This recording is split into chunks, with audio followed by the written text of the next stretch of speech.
crest down here. And if we now magnify this crater-like defects in the marginal region, and Dr. Tarnow developed then an hypothesis or concept saying that once a one-piece implant is placed or a two-piece implant is uncovered, about 1 to 2 millimeters of lateral and vertical bone loss will occur apical to the abutment implant interface. Dr. Tarnow goes on and he says that if the inter-implant distance is equal to or less than 3 millimeters, this will result in a reduction of the height of the inter-implant bone crest. Since the soft tissue margin follows the bone crest, the distance between the implants may determine, for instance, whether we'll have papilla fill or not in the inter-implant region. Now, this hypothesis was based on two studies. One retrospective study that was published in 2002, which included, as you can see here, 36 subjects with two adjacent implants of either the Brånemark or the III configuration, which you all know has a flat-to-flat abutment implant connection. Radiographs were taken when the implants had been between 1 and 3 years in function, that is, after the second stage surgery.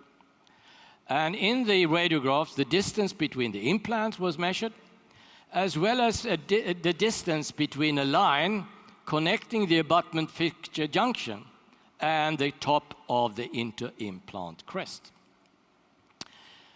There is an assumption here that was made by Dr. Tarnow, and that was that at the abutment connection, the marginal bone was flush with the upper surface of the implant. Here you have a cartoon describing two implants, and now this is the distance D between the implants that they measured, and this is the distance C, that is the distance to the crest. Now, Dr. Tarnow found that if the distance between the implants was more than 3 millimeters, then the distance between D and C was very, very short. When, however, the distance between implants was short, 3 millimeters or less, there was a significant crestal bone loss. And this bothered Dr. Tarnow.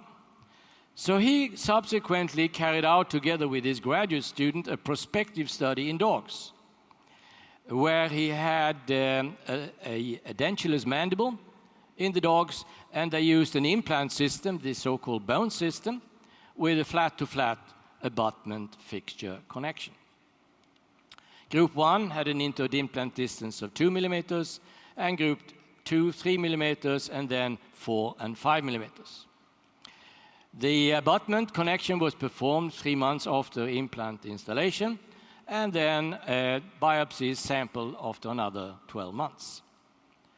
They measured crestal bone loss in histological sections and found, yes, when the distance was great between implants, there was no bone loss, as you can see in the white lower portion of the column.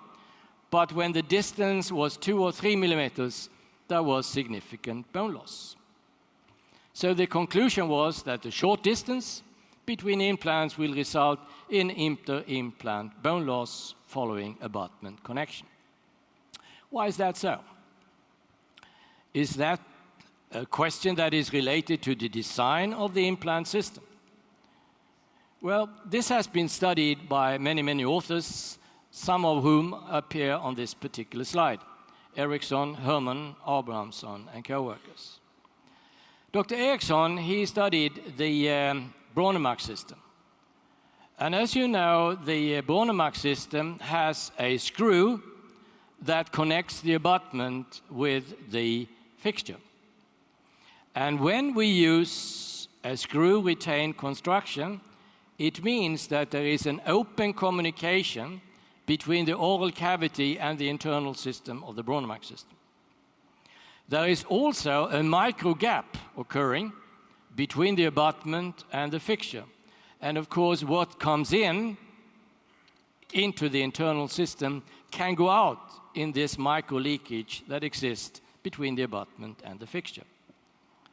So the BioManagement system and all systems that have this flat-to-flat interface can we regard as open systems, provided they have screw-retrained superconstructions.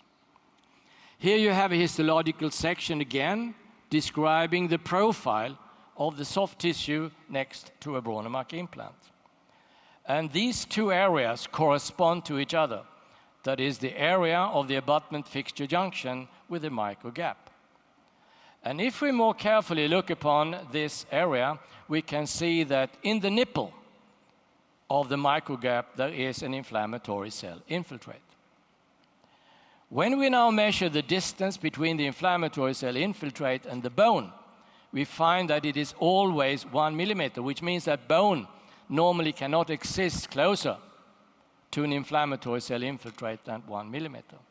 And that is, according to Eriksson, the reason for the lateral apical loss of bone around these types of implants.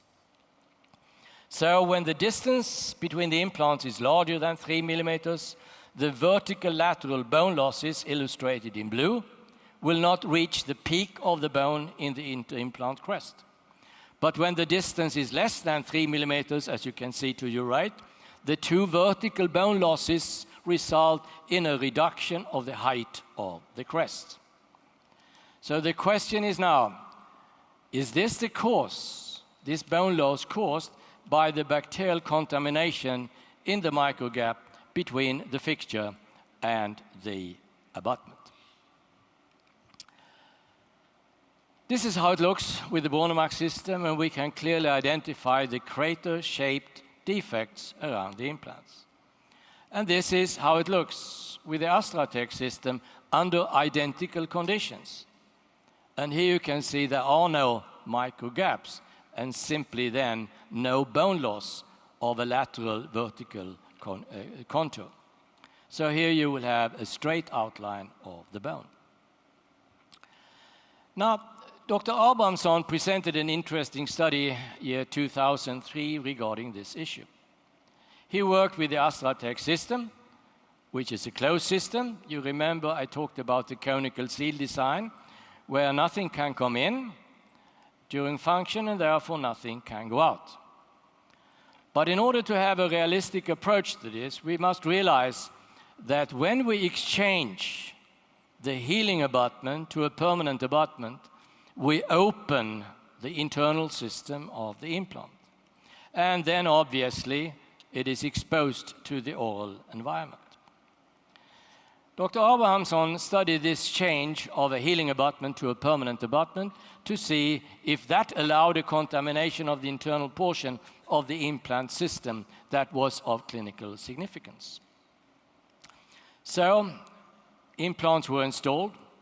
3 months later, abutments were connected, and one implant received a permanent uni-abutment, whereas another implant received a healing abutment.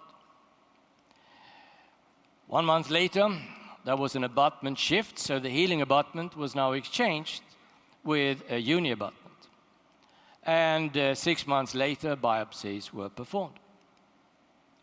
And in the biopsy, certain distances were measured.